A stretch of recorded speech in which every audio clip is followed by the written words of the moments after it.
Dolce kishte hyrë në shtëpinë e Big Brother si një stu i drite, dhe tani që dera u mbyll pas saj, shtëpia u mbulua nga një heshtje që se kishte përjetuar kurrë. Momenti i daljes së saj ishte aq i papritur sa askush nuk pati kohë të përgatiste zemrën. Ajo u kthye edhe një herë nga banorët, buzëqeshi me atë buzëqeshin e saj të ëmbël dhe i dha shtëpisë lamtumirën e fundit. Edi, që deri në atë çast ishte përpjekur të tregonte forcë, nuk e mbajti më veten sapo dera u mbyll. Sytë ju mbushën me njëherë me lodh dhe ai ul në shkallët pranë korridorit, duke mbajtur kokën mes duarve. Banorët e tjerë u afruan, por nuk guxonin ta shqetësonin. Dhimbja e tij ishte shumë e fortë.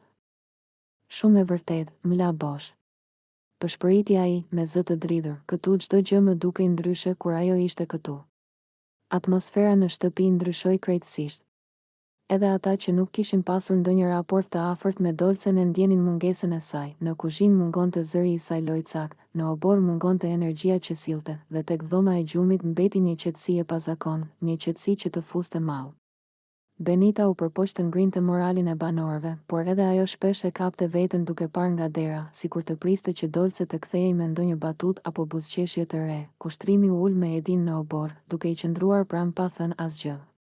Ndonjëherë heshtja është ngushëllimi më i sinqert.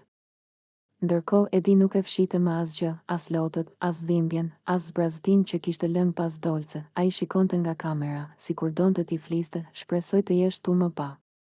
Se unë nuk di si me vazhdu pa ty këtu. Shtëpia natën dukej më e ftohtë, më e heshtur, më e zymë.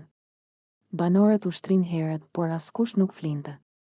Dukej sikur Big Brother i vet po merrte frymë më ngadalë, sikur po ndjente largimin e një prej zemrave të tij. Dolce ishte larguar, por prania e saj mbeti e gjallë në çdo cep të shtëpisë, dhe Edi.